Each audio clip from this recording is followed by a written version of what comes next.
Hey, good evening, friends.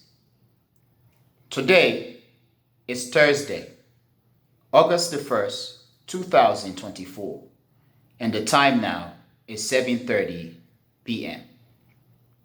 So, I want to talk briefly about Venezuela, and this is basically the first video for Venezuela. First, I want to thank you for being a member of the Echoing Voice community and also for watching the Echoing Voice. Now, in terms of what I'm going to talk about relating to Venezuela or the election, the recent election in Venezuela, which took place on Sunday, and then by Monday, the election results were published. I'm going to provide a brief comment of the situation. So that's the plan. It is always going to be brief. Occasionally, I'm going to make lengthy videos, but I'm also going to try to create or produce shorter videos. Now, Venezuela is a very important country, geopolitically and regionally, okay? In terms of the international community, the true international community, and also in terms of its region. So, Venezuela, like other countries in the region, has a very important colonial history, okay, being a former Spanish colony. And it is also one of the countries or the parts of Latin America that basically led the fight for Latin American independence with figures such as Simon Bolivar. But many of us, we became accustomed to images and stories and news about Venezuela, especially that or those which relate to former President Hugo Chavez. And Hugo Chavez, when he was in power, he was often the enemy of the West, or at least that's how he was projected. He was projected as a madman, as a dictator, as a brute, as a thug, or whatsoever. So they basically tried to get rid of Hugo Chavez. Okay, they've tried to get rid of Hugo Chavez to diminish him, to belittle him in many ways. But Hugo Chavez, he was a good speaker in terms of his ability and willingness to fight back verbally. And to the point where he became very famous in addition to his fame, whether we are talking about internationally or at home.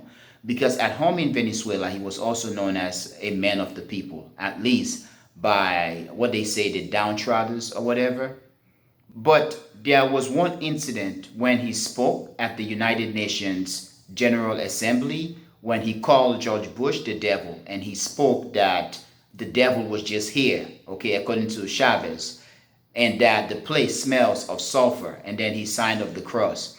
And it is one of the most iconic moments of the early 21st century, and I do feel that it is going to remain one of the most iconic images or pictures or videos or acts of this remaining 21st century, especially when people of the world, and most especially the global south, continue to fight, to agitate, to torment, okay, for freedom, true freedom and prosperity around the world.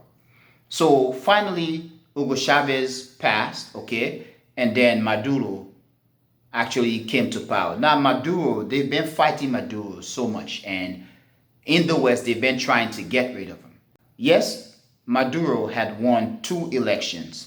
And this one that happened on Sunday basically is the third election, or the election that is supposed to make him taking office for the third time, basically winning his third term. Now, the situation in Venezuela, okay, has sparked lots of protests, okay, in the capital regions and other parts of the country. And with the whole allegations where even other Latin American countries in the region, such as Brazil, even Panama weighed in, and they are calling for Maduro to step down and so on, or that he should release the election tally. So now, sources are saying, based on the election results that were published, that the election commission is headed by pro-Maduro forces, and that they basically announced an election which he did not win. So one data, okay, or results showed that Maduro basically won the election with about 51 or so 0.2% of the vote over the opposition, okay, led by Edmundo Gonzalez. Now, the result that is alleged to have been released by the Election Commission of Venezuela is showing that Maduro is actually defeating, or that Maduro defeated the opposition about 51.2% or so of the vote, and that the opposition basically getting about 44% or so of the vote.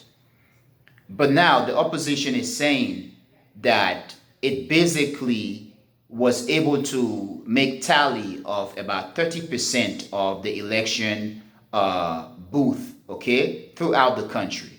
And that tally shows that basically the opposition was defeating Maduro about 66% of the vote to about 30% of the vote. Okay, so basically the opposition is saying that it won the election, winning about 66% of the vote, and then Maduro winning only 30% of the vote. Now, this is very interesting that members of the international community, okay, let's say in this case, whether we are talking about the US and the West, and also countries even in Latin America, such as Brazil, Panama, Argentina, and others in the region, that are basically putting pressure on Maduro to release the election tally. Because the accusations is that Maduro has lost the election, and that if he releases the election tally, it basically going to show or prove that the opposition, led by Edmundo Gonzalez, had won the election. And one source, okay, the New York Times, actually stated that it did consult some independent observers of the election. And the number that they tally basically showed that Maduro has lost the election. And in addition to the independent observer, some independent analysts basically analyzed the tally, okay, or the numbers that was presented by the independent observers, and that they confirmed that the number is correct and that Maduro has lost the election. Now, it can be credible and not be credible, because being independent can just be a name. Okay, they can actually be independent, quote unquote, observers that are being funded by movements, okay, or forces outside of Venezuela or even inside of Venezuela that want to get Maduro out. Because Maduro has also been, for the past few years, and at least to a greater extent now when the West is going through a lot with this situation, okay, given the situation in Ukraine and the tension between the West and Russia, where the West is losing access to energy.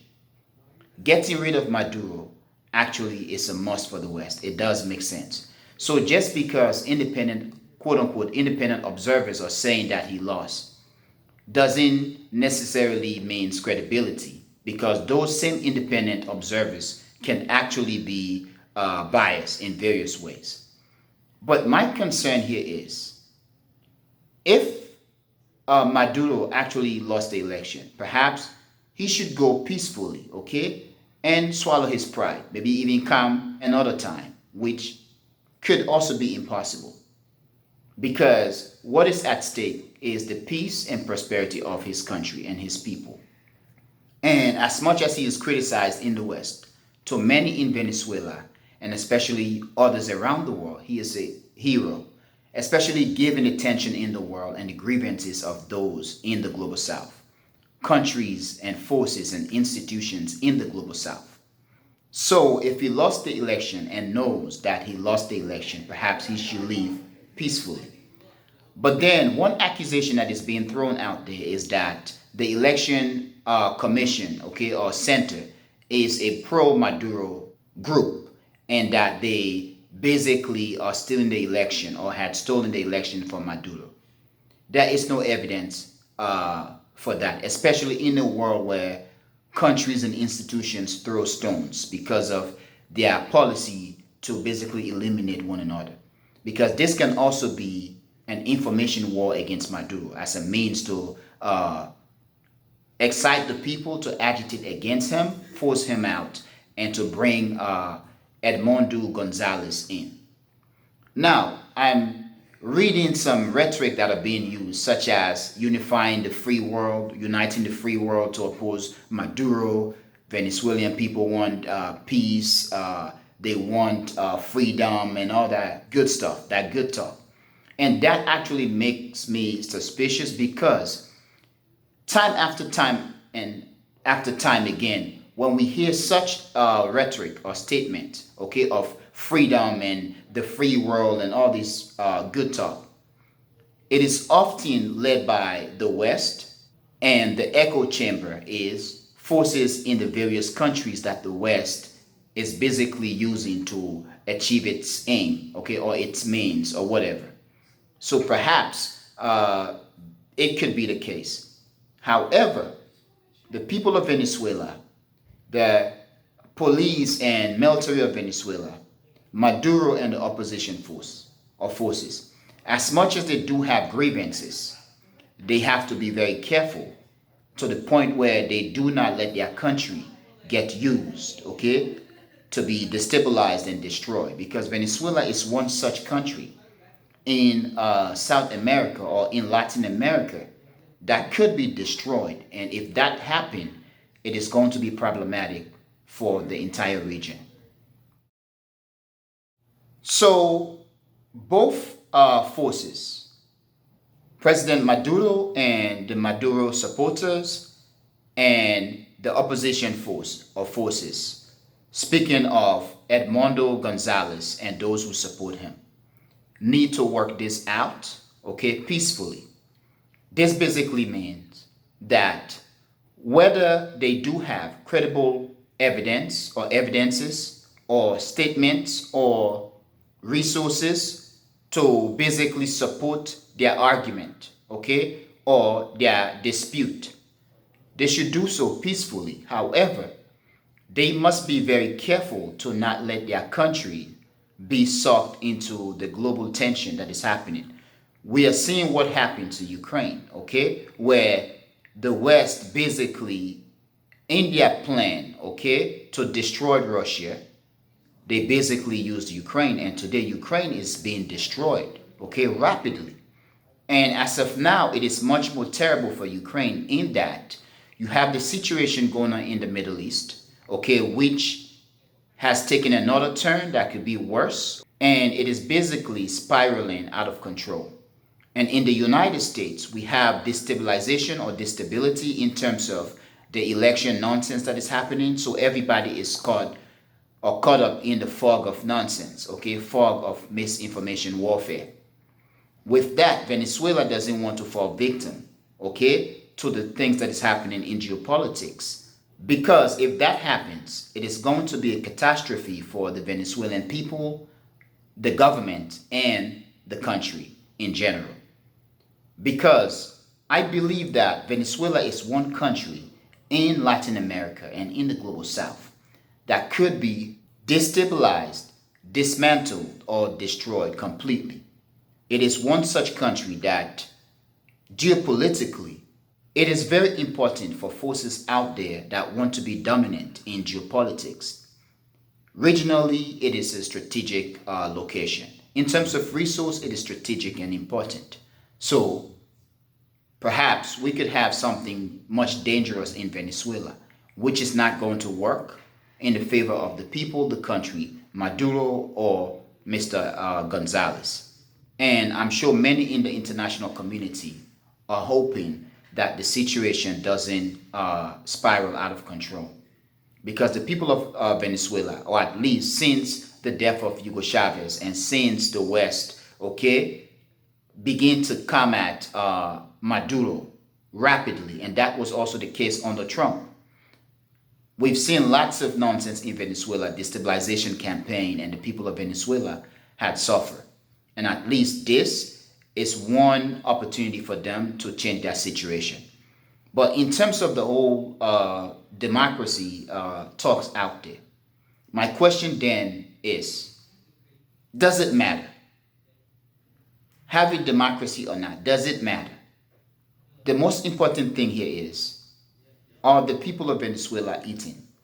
Because as much as the opposition, okay, Edmundo Gonzalez, can say this and that and talk about freedom and all that nonsense, when he comes to power, what is his plan and can he execute? Does Mr. Gonzalez know the situation that he is coming into should he become the president, the next president of Venezuela? How can he and how is he planning to navigate the deep, the dark, and the toxic water of international relations? Now, these are my questions, friends. I hope to hear what you think, so please tell me what you think. But most importantly, thank you very much for being a member of the Echoing Voice community, and thank you very much for watching the Echoing Voice. Peace.